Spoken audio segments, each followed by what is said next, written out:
Ouais. Justement, dans cette perspective, j'ai l'impression que plus on est à l'écoute, plus on agit par intuition, en quelque sorte, comme si l'action devenait secondaire à l'écoute. Et à titre personnel, je remarque des coïncidences, des choses un peu étranges, comment dire, des heureux hasards, on va dire.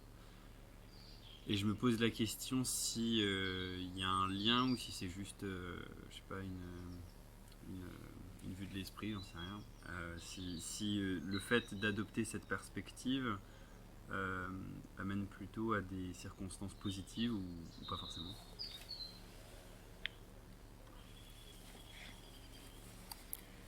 Déjà, quand on se familiarise avec une perspective d'écoute, on va capter des informations qu'on ne peut pas capter quand on est projeté dans notre mental, quand on est enfermé dans nos pensées. Parce que l'écoute naturelle, elle est libre de la pensée, elle est complètement silencieuse. Et au sein de cette écoute, il y a des formes qui vont apparaître. Ce qu'on peut appeler l'intuition, l'inspiration. Il va y avoir des formes qui peuvent apparaître au sein de cette écoute, qui n'encombrent pas l'écoute, parce que l'écoute elle-même ne peut pas être encombrée.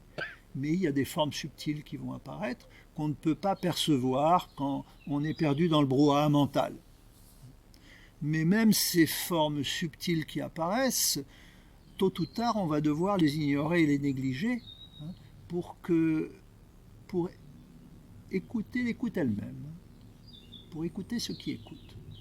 Quand tu écoutes ce qui écoute, il y a comme une distanciation instantanée avec le spectacle qui est écouté, avec le contenu de l'écoute, et il y a une réintégration de l'écoute elle-même qui s'affirme en tant que A.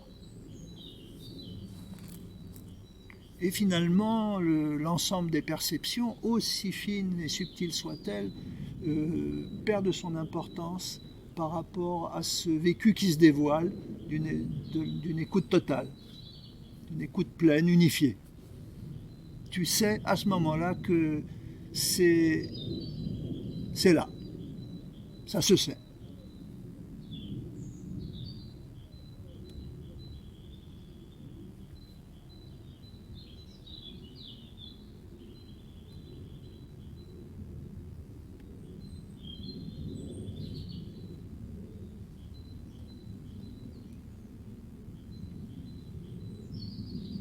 Bien sûr, l'écoute des sons, des vibrations. Quand il y a la petite histoire zen qui dit le disciple qui demande au maître, maître, comment puis-je être comme vous?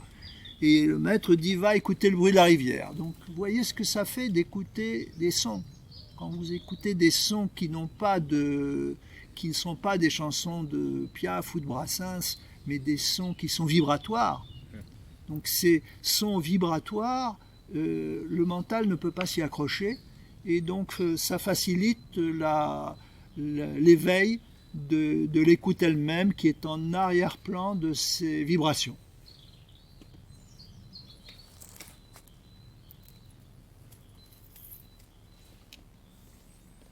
D'où la difficulté. Ouais. Merci.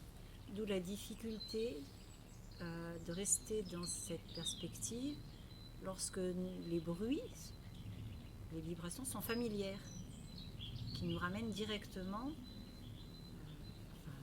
Je sais pas, je peux prendre un exemple, lors de temps de méditation, un bruit familier apparaît. Il y a un mouvement qui se crée à suivre, je sais pas, le mouvement du mental et à oublier cette perspective. Ok. Oui, donc là, on se rend compte à ce moment-là des mouvements de saisie, parce qu'en fait, ce dont vous parlez, c'est d'un mouvement de saisie. Parce que la perception de son familier n'est pas problématique en soi, un son en vaut un autre, une vibration en vaut une autre, mais dès qu'il y a saisie par familiarité, par habitude ou par inquiétude, donc immédiatement, il y a une sorte d'extraversion, comme si vous vous quittez vous-même. Donc vous prenez conscience à ce moment-là de ce mouvement d'extraversion Et puisque vous avez compris que ce que vous cherchez fondamentalement n'est pas là-bas, ben, l'attention à ce moment-là va pouvoir revenir à son point de départ, dans un second temps. Et ensuite, l'habitude de se projeter au dehors finit par s'éteindre, parce que finalement, l'ensemble des perceptions est au-dedans, est en vous-même. Même le son lointain du petit oiseau, il est en vous-même, il est au plus proche. Il est comme un reflet qui apparaît dans un miroir. Essayez de séparer le reflet du miroir, vous allez voir, vous n'y arriverez pas. Donc la perception et l'écoute sont indissociables, comme le reflet et le miroir.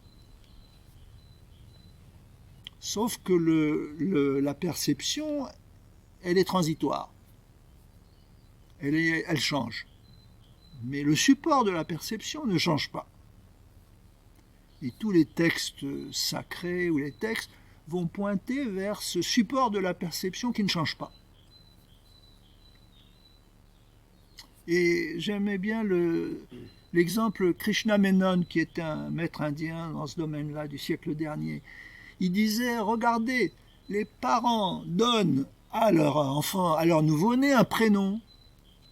Ils vont pointer vers quelque chose d'immuable, quelque chose, une dimension non changeante dans toute leur incarnation. Effectivement, bon, bien qu'il y a des gens qui changent de prénom, mais c'est rare, ce prénom, c'est une stabilité. Vous pouvez vivre des choses merveilleuses ou des choses horribles, ce prénom est une stabilité. Donc c'est comme un symbole de l'immuable. Les parents, en général, ne le savent pas, hein, mais ce qu'on appelle le soi avec un grand S, on va dire, c'est l'identité fondamentale. Et donc l'inchangeant, le soi qui ne change pas, qui est l'expérience directe de l'être qui est constante, c'est vers cela que toutes les perceptions pointent.